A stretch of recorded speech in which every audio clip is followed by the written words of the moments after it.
Tukisalia na hayo ya siasa, mgogoro ndani ya chama cha ODM unazidi kutokota, huku kinara wake Daktari Oburu Oginga sasa akimwonya katibu Edwin Sifuna akome kuwapotosha wafuasi wa chama hicho. Oburu amemtaka Sifuna kuheshimu uamuzi wa chama na kumtaja Sifuna kama mnafiki. Emmanuel Too anaarifu zaidi.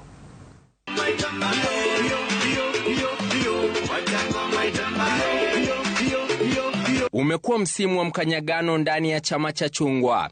Akirejelea mahojiano ya Jumanne ya katibu mkuu wa ODM Edwin Sifuna kwenye runinga ya Citizen, kinara wa chama hicho Dr. Oburu Oginga alimlaumu Sifuna kwa kile anachosema ni kuwapotosha wafuasi wa chama hicho. Dr. Oburu akisema ni kinukuu, katika miezi kadhaa iliyopita katibu mkuu Edwin Sifuna ameshindwa kutofautisha kati ya maoni yake na msimamo rasmi wa chama kulingana na katiba yetu. Kinara huyo akigeukia madai ya Sifuna kwamba Dr. Oburu hayuko afisini kisheria, akisema Sifuna alichukua mikoba ya uongozi wa ODM kwa njia sawia mwaka 2018. Oburu pia akijibu sehemu za Sifuna za kukosoa ndoa ya mapema ya ODM na UDA, akisisitiza kwamba Sifuna ndiye aliyepiga firimbi ya kwanza ya maandalizi ya mchuano wa mwaka ujao.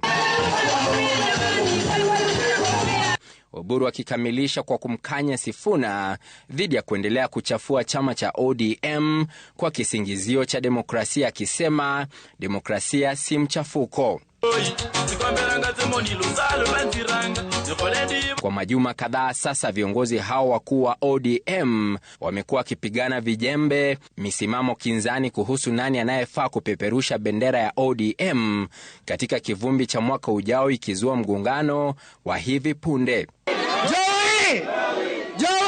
Haya yanajiri huku msajili wa vyama vya kisiasa John Cox Lorinakou akiidhinisha mabadiliko ya uongozi wa chama cha ODM yaliyofanyika katika hafla ya kusherehekea miaka 20 ya ODM kule Mombasa.